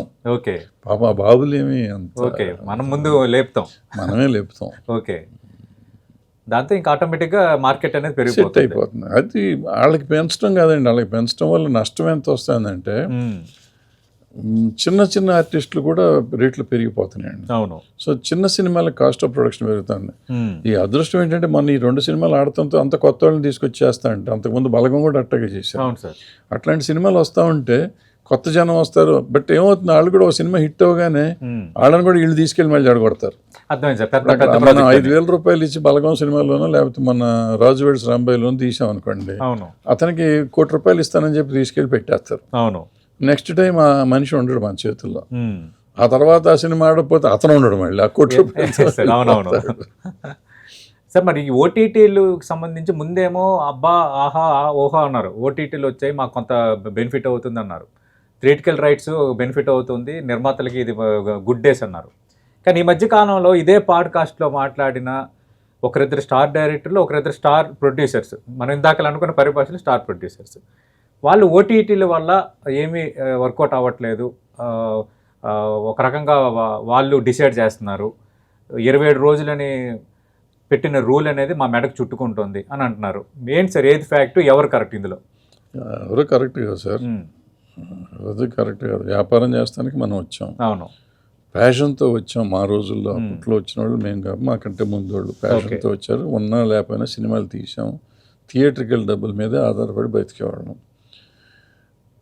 థియేటర్ మీదే బతకాలంటే సినిమా ఇప్పుడునండి సినిమా ఎందుకు ప్రజల్లో ఉండాలి, ఆహా థియేటర్లో విజిల్స్ వేయాలి, చూడాలి, చూస్తే ఆ ఆనందం ఉంటుంది. మా రోజుల్లో మొగుడు గోల్ సినిమాకి డబ్బులు ఇచ్చారు, డబ్బులు గంపల్లో ఏరుకునేవారు ఆ రోజుల్లో గేట్ కీపర్స్. అది చూసి ఆనందించేవాళ్ళం. రిపీట్ అనేవారు. ఎడ్ల బళ్ళు వేసుకొచ్చారు నా పచ్చని సంవత్సరానికి జనం. అది చూస్తే నాకు ఆనందంగా ఉండేది. ఆ థియేటర్ వాళ్ళు గోల్ అయిన సార్ రోడ్లన్నీ బ్లాక్ అయిపోతున్నాయి, ఎడ్ల బళ్ళు అన్నీ వచ్చినాయి సార్. అట్లాంటిది సిల్వర్ జూబ్లీ ఆడితే ఒక ఆనందం ఉండేది. సో ఆనందంతో మేము చేసేవాళ్ళం. ఇవాళ ఏంటంటే శాటిలైట్ వచ్చినప్పటి నుంచి స్టార్ట్ అయిందండి ఇది. శాటిలైట్ వచ్చినప్పుడు శాటిలైట్ మాకు లేదు, కొత్త డబ్బులు అయ్యి. శాటిలైట్ వచ్చినాక శాటిలైట్ డబ్బులు ఆల్మోస్ట్ కాస్ట్ ఆఫ్ ప్రొడక్షన్ ఇచ్చే పరిస్థితి వచ్చింది ఒక స్టేజ్లో. సో నాకు ఇది ప్రాఫిట్ అనుకున్నది 5 లక్షలు 10 లక్షలతో సినిమా నేను తీస్తే 15 లక్షలు శాటిలైట్ కొనే రోజులు ఉన్నాయి మొదట్లో. సో ప్రాఫిట్ వస్తాం అక్కడ స్టార్ట్ అయింది. దాంతో శాటిలైట్ ఒక కాలం వచ్చినాక అది మొత్తం కట్ చేసి మొత్తం మాయ చేశారు. ఆ తర్వాత ఇది వచ్చింది ఓటీటీ. ఏం చేస్తే ఓటీటీ కూడా అట్లాగే వచ్చిన కొత్తలో 3 కోట్ల సినిమా 7 కోట్లు కొనేవారు వాళ్ళు పెద్ద కంపెనీలు. 7 కోట్లు 8 కోట్లు అట్లా కొన్నారు. ఇప్పుడు సెటిల్ అయిపోయిన పెద్ద కంపెనీలని అట్లా సెటిల్ అయిపోయి వాళ్ళు అనుకున్నది ఇప్పుడు రాలేదు, వాళ్ళకి నష్టం, అందుకని తక్కువ అంటున్నారు ఇప్పుడు. ఇప్పుడు ఇంకా ఇవన్నిటికంటే రెండో విషయం ఏంటంటే ఆ రోజు శాటిలైట్ కానీ ఈ రోజు డిజిటల్ కానీ ఓటీటీ కానీ ఎన్ని సినిమాలు సేల్ అవుతున్నాయి. 250 సినిమాలు తీస్తే 70-80 సినిమాలు ఆ పైకి వెళ్ళేది, మిగిలినవన్నీ కిందే ఉంటాయి. సో ఇండస్ట్రీ మొత్తానికి అదేం ఫుడ్ పెడతాండి. ఈవెన్ ఓవర్సీస్ కూడా అంతే. ఓవర్సీస్ 40 సినిమాలు వెళ్తాయి సంవత్సరానికి, మిగిలిన సినిమాలన్నీ ఇక్కడే పడి ఉంటాయి. సో ఈ ఎక్స్ట్రా డబ్బు నేను ప్యాషన్తో ఇప్పుడు రాజు మన లిటిల్ హార్ట్స్ లాంటి సినిమా నేను హైదరాబాద్ కోసం తెలుగు ప్రజల కోసం తీశాను, నాకు వచ్చితే డబ్బులు అనుకుంటే సరే ఉంటుంది. నేను ఓటీటీ కోసం తీస్తున్నాను అని ఓటీటీ కోసం తీస్తే ఆ డబ్బులు రానట్టే ఉంటుంది మరి. అంటే ఇప్పుడు సార్ అంటే ఓటీటీకి సంబంధించి ఫర్ ఎగ్జాంపుల్ ఒక సినిమా ఒక ఓటీటీ సంస్థ కొంది సార్, ఒక 3 కోట్ల సినిమా 7 కోట్లు ఇచ్చి కొన్నది అనుకుందాం. ఆ సినిమా వాళ్ళకి అంత ప్రాఫిట్ రాలేదనుకోండి, మళ్ళీ తిరిగి నిర్మాతకు అడిగే వాతావరణం ఏమైనా ఉంటుందా? లేదంటే అక్కడితే ఒక్కసారి డీల్ అయిన తర్వాత అక్కడికి డీల్ అయిపోయినాక ఫైనల్. అంటే ఇప్పుడు ఏమవుతుందంటే క్లాస్ పెడుతున్నారు, వాళ్ళు రిలీజ్ అయినాక డబ్బులు ఇస్తామని కొంతమంది అంటారు. ముందే ఇచ్చేవారు ఇంతకుముందు. ఇప్పుడు రిలీజ్ అయినాక థియేట్రికల్ రన్ను బట్టి ఇస్తామని కొత్తగా రూల్ పెట్టారని విన్నాను నేను, నాకు తెలియదు. అప్పుడు ఏమవుతుందంటే థియేట్రికల్ రన్ బాగోకపోతే కూడా వీళ్ళు పర్సంటేజ్ తగ్గిస్తున్నారంట కొంతమంది, అట్లా జరగవచ్చు. సో ఇప్పుడు ఇండస్ట్రీలో పోగొడ్లు ఒక రకంగా మారిపోతున్నాయి. అప్పట్లో ఏంటంటే సినిమా అంతా ఒకటిగానే చూసేవారు, కొంచెం ఈ డివిజన్ అనేది లేదు. కానీ ఇప్పుడు స్పెసిఫిక్గా చూస్తే ఈ మతము ఈ ప్రస్తావనలు రావటం అనేది కొంత ఎక్కువైపోయింది. అంతకుముందు కొద్ది సంవత్సరాలు ఈ ఖాన్ పేరుతో ఉన్న హీరోలు వాళ్ళ సినిమాల మీద ఒక రకమైన సోషల్ మీడియాలో ఒక యుద్ధం జరిగింది. వాళ్ళని సమర్థించే ఒక వర్గం ఎదుటోళ్ళ మీద సోషల్ మీడియాలో అటాక్ స్టార్ట్ చేసింది. లేటెస్ట్గా ఏఆర్ రెహమాన్ ఎపిసోడ్ మనం చూసాం. అంటే 8 సంవత్సరాలుగా నాకు అవకాశాలు తగ్గాయి, మేబీ రిలీజియస్ అది కూడా ఒక కారణం కావచ్చేమన్న అర్థం వచ్చి ఆయన మాట్లాడారు. Is it right sir? నిజంగా అలాంటి పరిస్థితి ఉందా? అలాంటి ఏఆర్ రెహమాన్ని అందరూ అద్భుతంగా ఆస్కార్ అవార్డు విన్నర్ కదా, ఆయన అన్ని రకాలుగా అందరూ సమర్థించారు కదా, ఆయన అట్లా అంటాం కరెక్టేనా? అంటాం తప్పండి, 100% తప్పు. అయితే ప్రశ్న అడగటమే తప్పు అసలు. ఫస్ట్ రెహమాన్ ఆ ప్రశ్న అడిగిన ఆయన ఎందుకు అడిగాడో నాకు అర్థం కాల. నీకు సినిమాలు ఎందుకు తగ్గినాయి అని అడుగుంటే నాకు ఇందువల్ల తగ్గింది అంటే అతను మనం పూర్తిగా తప్పు అనొచ్చు. నీకు ఎందుకు తగ్గినాయా అని అడిగాడు అతను. ఎందుకు తగ్గితే అయితే అయి ఉండొచ్చు అన్నాడు అతను. అది కూడా అనకూడదు యాక్చువల్గా, ఎట్టి పరిస్థితుల్లో అనకూడదు. అతను లాస్ట్ 10 yearsకి ఏ సక్సెస్ఫుల్ సినిమా ఇచ్చాడు? కరెక్టే. అవును. ఏ సక్సెస్ఫుల్ సాంగ్ ఉంది? లేదు అతనికి. సో అందుకని తగ్గుతూ ఉన్నాయి. అతను రెమ్యునరేషన్ చాలా హై రెమ్యునరేషన్ ఇచ్చి సక్సెస్ఫుల్ సాంగ్ లేకుండా సినిమాలు తీయటం ఎందుకు అనేది జనంలో తేడా వచ్చి ఉంటుంది. అందుకని తీశారు. బట్ అతను ఏ పరిస్థితిలో రెహమాన్ లాంటి వాడు అనకూడదు ఆ మాట. ఎవరన్నా పర్లేదు కానీ అతను ఆ స్థాయి వ్యక్తి అంటాం చాలా బాధాకరమైన విషయం. Should condemn it also. Sir ఏంటి సార్ అంటే ఇప్పుడు ఈ హిస్టారికల్ ఇష్యూస్ తర్వాత మన దేశభక్తి ఈ రిలేటెడ్ సినిమాలే బాగా వర్కౌట్ అవుతున్నట్టుగా కనిపిస్తున్నాయి. అంటే జనాలు కొంచెం ఆసక్తి చూపుతున్నారు. అంటే ట్రెండ్స్ ఏమైనా మారుతున్నాయా మళ్ళీ, లేదంటే ఎప్పటికీ ట్రెండ్ అప్పట్లాగే ఉందా? మారలేదండి. మారతామంటే మామూలుగానే ఉంటుంది. ఇప్పుడు ఏమైందంటే చరిత్రని మనం చూసేసాం. చరిత్రను ఇప్పుడు మార్చేది అంతా తప్పు అని చెప్తుంది ఇప్పుడున్న సమాజం. ఈ సమాజంలో ఆ చరిత్ర చేసిన తప్పు అని చెప్తా అంటే ఇది కొత్తగా ఏం తప్పు చేశారని చూస్తానికి చూస్తారు. ఏది కరెక్ట్, అది కరెక్టా ఇది కరెక్టా తెలీదు, ఏదో చూసేస్తున్నారు, జరుగుతుంది.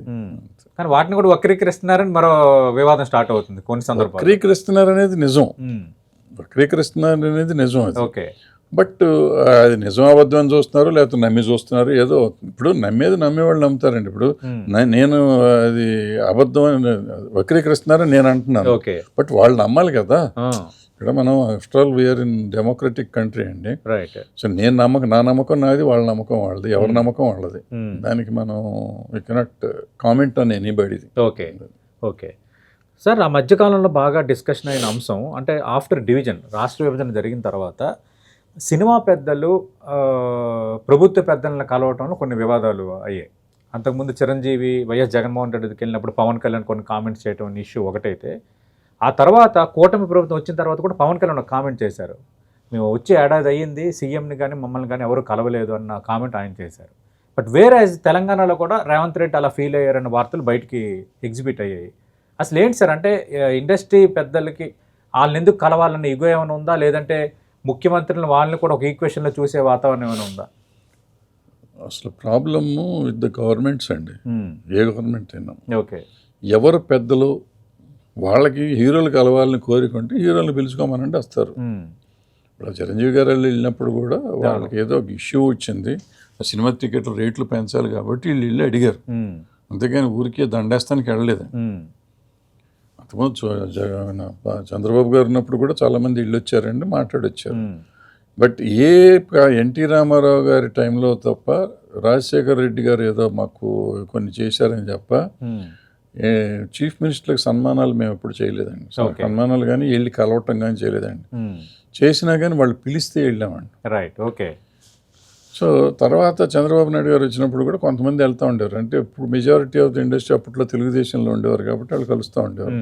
సో ఎప్పుడు కలవాల్సిన అవసరం ఉండేది, ఎవరి పని వాళ్ళు చేసుకుంటూ ఉండేవారు. ఓకే, అది అక్కడి నుంచి ఇప్పుడు చంద్రబాబు నాయుడు గారు వచ్చిన కాడి నుంచి కూడా ఇది ఎప్పుడు అలవాటు లేదు. ఆర్టిస్ట్ వెళ్ళి కలవటం, ఇండస్ట్రీ వెళ్ళి కలవటం అనేది లేదు. ఓకే, ఎందుకు వచ్చిందో తెలియదు. సడన్గా జగన్ గారు వచ్చినప్పుడు అనుకుంటా ఏదో అన్నారు చిరంజీవి గారు వెళ్ళి అవసరానికి వాళ్ళు వెళ్ళారు, కలిసి వచ్చారు, అక్కడి నుంచి వచ్చింది.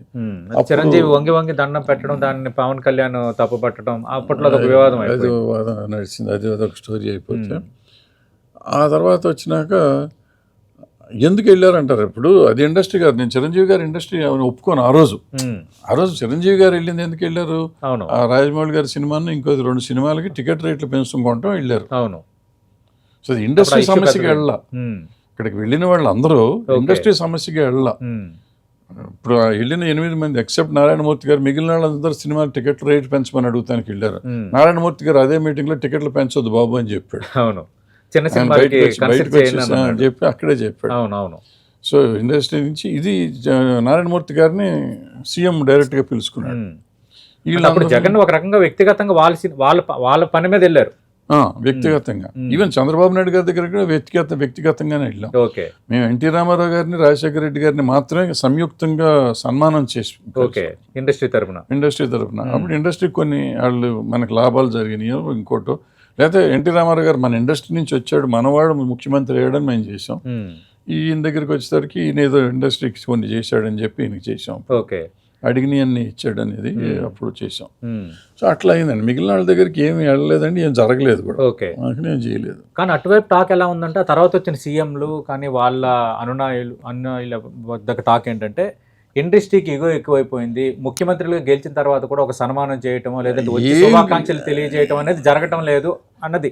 ఎవరు వెళ్ళాలి, రైట్, ముందు డిఫైన్ చేయాలి.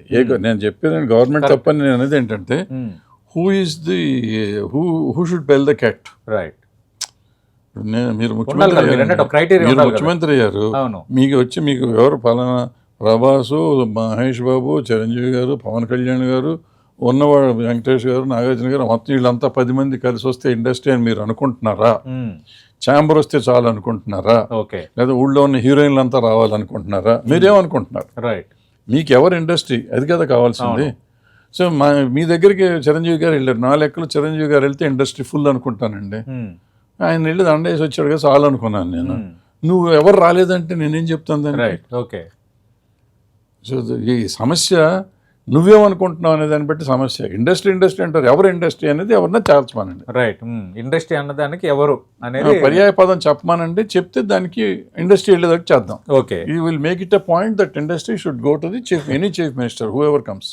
రైట్. ఓకే. ఇక్కడ కానీ అక్కడ కానీ ఇండస్ట్రీ ఎవరైనా ముందు తేల్చమనండి. వాళ్ళ పాయింట్ ఆఫ్ వ్యూలో ఆ పర్టికులర్ మనిషిని పంపిస్తాం. ఓకే. పర్టికులర్ మనిషితో ఇంకో 10 మంది. ఇప్పుడు ఎట్లా ఉంటుందంటేనండి, అంటే ఒక 4 పెద్ద హీరోలు, ఒక 4 పెద్ద నిర్మాతలు, వాళ్ళ ఇండస్ట్రీ ఎట్లా అంటారు సార్?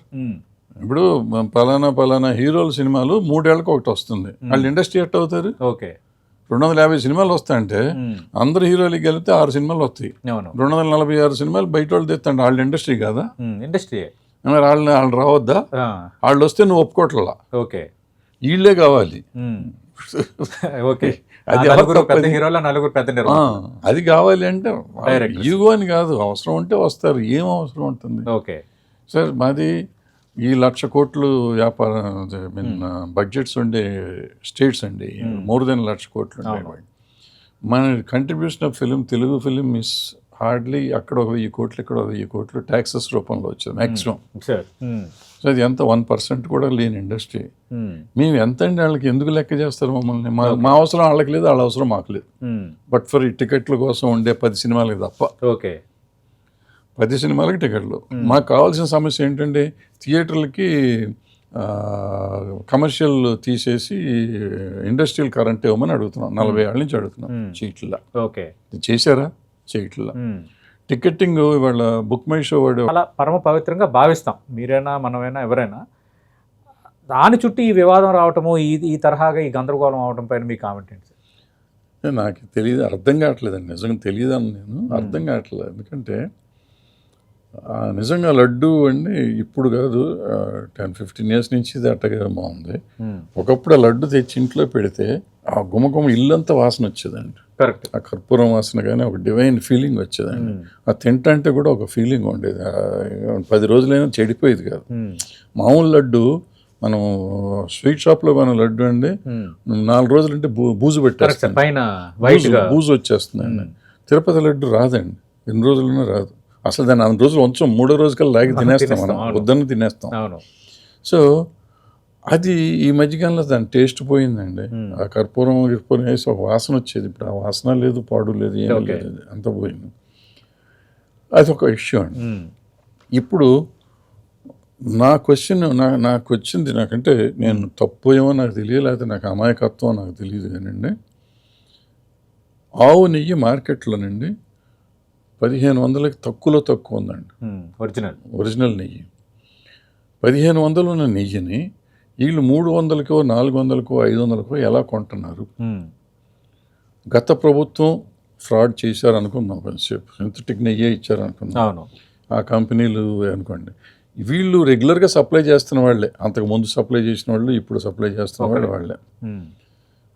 సో ఇప్పుడు కూడా 6 లారీలు పంపించేసి 6 ట్రక్కులు లోడ్స్ పంపించామన్నారు. తర్వాత కొన్ని రిపోర్ట్స్ వచ్చినాయి, 6 ట్రక్ లోడ్స్ రిటర్న్ వచ్చినాయి, మళ్ళీ వాడారు అని చెప్తున్నారు. అది నిజమా? దాన్ని ఎవరు క్లారిటీ చెప్పట్లా. అది నిజమైతే మరి ఇప్పుడు ఈ ప్రభుత్వం దానికి రెస్పాన్సిబిలిటీ తీసుకుంటుందా? దానికి ఎవరు చెప్పట్లా. అది నిజమా అబద్ధం కూడా ఎవరు క్లారిఫై చేయట్లేదు. ఒకటి.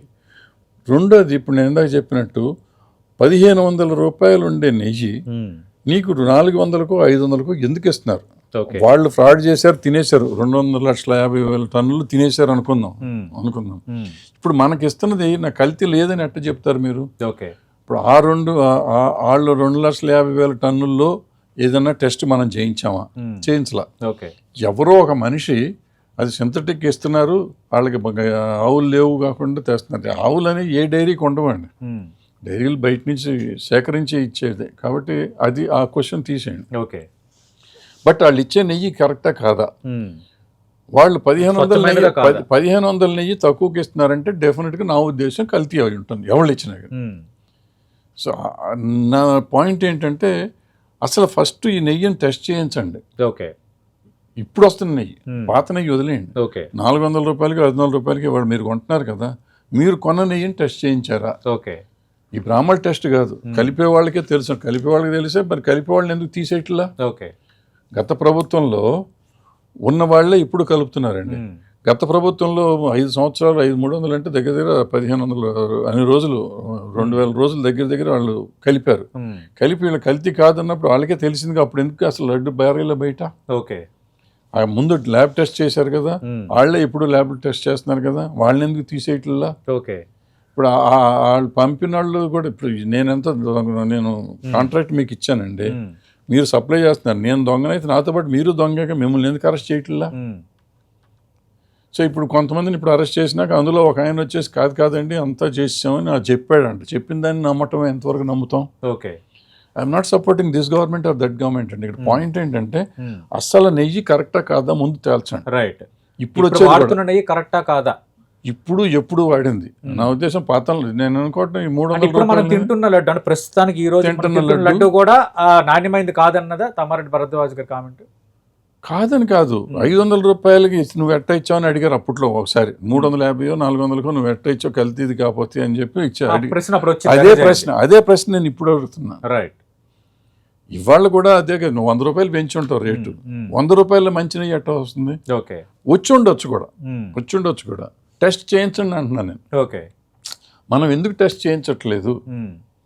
ఈ దానికి సరైన నెయ్యా కాదా అనేది టెస్ట్ చేయాలి కదా. ఓకే.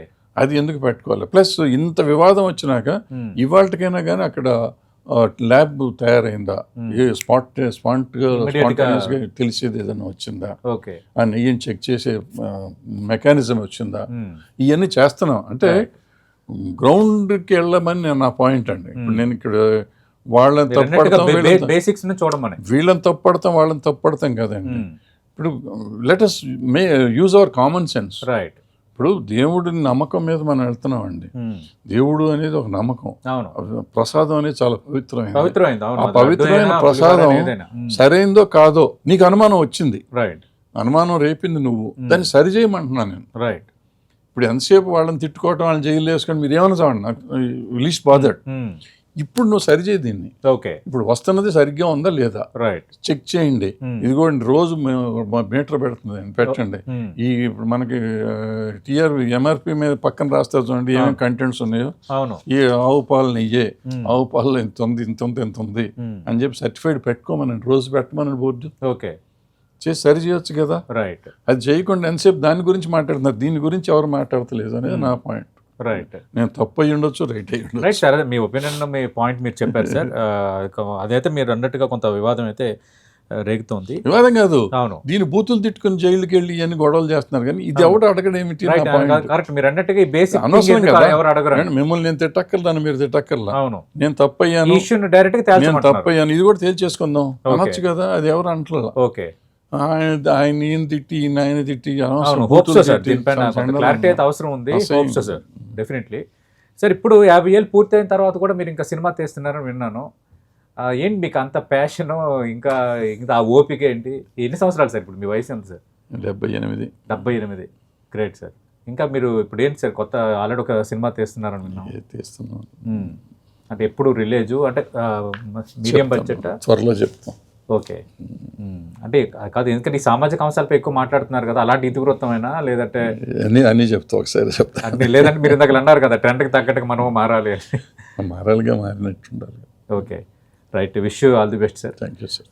ఈ 50 ఏళ్ళ ప్రయాణం, మీరు ఇందాక ఒక మాట అన్నారు, నాకు అవార్డులకి వీటికి అర్హత లేదని అనుకుంటున్నానని. అది మీ దృక్కోణం. కానీ 50 ఏళ్ళు ప్యాషన్గా గతంలో అంటే నాన్నగారి నుంచి మీకు ఆ తరహా వ్యవహారం ఉన్నా దాన్ని అట్లాగా ఒడిసి పట్టుకొని దాని మీద నమ్ముకొని ఉండటం అనేది గ్రేట్. ఒకటి. రెండోది, ఏదో ఒక సినిమా తీసాము, డబ్బులు జోబులు వేసుకున్నాము, మళ్ళీ ఎంజాయ్ చేసామన్న ధోరణి కాకుండా మీరు ఫెడరేషన్ పరంగా కానీ ఇష్యూస్ పరంగా కానీ అన్నింటిలో ఇన్వాల్వ్ అయ్యారు. ఏ ఒపీనియన్ అయినా ఓపెన్గా బయటికి చెప్పారు. నిజంగా ఈ 50 ఏళ్ళలో ఈ సినిమా ఇండస్ట్రీలో ఒక పేజీ మీకు ఉన్నట్టే సార్. తమ్మారెడ్డి భరద్వాజ్ అనే వ్యక్తికి ఒక పేజీ ఉన్నట్టే. రైట్. మీ ప్రయాణం ఇలాగే కొనసాగాలి. ఇండస్ట్రీ మిగతా ఎవరు గుర్తించినా గుర్తించకపోయినా మాలాంటి వాళ్ళని గుర్తించే వాళ్ళు ఉన్నాం సార్. మీ యొక్క సర్వీస్ని 50 సంవత్సరాలు. ఇప్పుడు దత్ గారు 50 ఏళ్ళు అయింది ఇండస్ట్రీకి వచ్చి. అశ్విని దత్ గారు, అరవింద్ గారు 50 ఏళ్ళు. యాక్చువల్ ఉన్నాళ్ళు బివిఎస్ఎన్ ప్రసాద్ గారు కూడా 50 ఏళ్ళు అవుతుంది. ఓకే. ఓకే. సో మేము నలుగురే ఉంటాం. నాకు మిగిలిన వాళ్ళు ఇప్పుడు బంగారు గారు ఒక ఉంటారు, ఆదిశేషగిరిరావు గారు, ఓకే. 5. సురేష్ ప్రొడక్షన్స్ కంపెనీగా 50 ఏళ్ళు, కానీ సురేష్ బాబు లేట్గా వచ్చాడు. సో 50 ఏళ్ళ వాళ్ళం ఒక 4-5 ఉన్నాం. రైట్. మీరు 50 years ఒక బిగ్ పండుగ చేయొచ్చు సినిమా ఇండస్ట్రీ అనుకుని చేయొచ్చు, తప్పే ఉంది సార్. మీరు అన్నట్టుగా వాళ్ళు గుర్తించకపోయినా అదొక ఇన్స్పిరేషన్ కదా. రాఘవేంద్రానికి కూడా 50 ఏళ్ళు. కేవలం హీరోలకైనా 50 ఏళ్ళ ఉత్సవాలు, వేడుకలు, స్వర్ణోత్సవ వేడుకలు. డైరెక్టర్స్లో సింగీతం శ్రీనివాసరావు గారు, రాఘవేంద్రరావు గారు ఇద్దరు 50 years. Great sir. Singeetam Srinivasa Rao గారు ఇప్పుడు మళ్ళీ ఇంకో సినిమా మేమందరం ఆశ్చర్యంగా ఉంది. అంటే మీరు అన్నట్టుగా ఇండస్ట్రీలో ప్యాషన్ అనేది అట్లా నడిపిస్తుంటుందేమో, మీకైనా సంగీతం శ్రీనివాసరావు గారికైనా. Thank you. చాలా ఓపిక్గా అన్ని ఇష్యూస్ మీద ఉన్నట్టుగా మాట్లాడారు తమ్మారెడ్డి భరద్వాజ గారు. ఇది ప్రముఖ దర్శక నిర్మాతగా ఇండస్ట్రీలో అడుగుపెట్టి 50 ఏళ్ళు కంప్లీట్ చేసుకున్న తమ్మారెడ్డి భరద్వాజ గారితో 10 TV వీకెండ్ పాడ్కాస్ట్.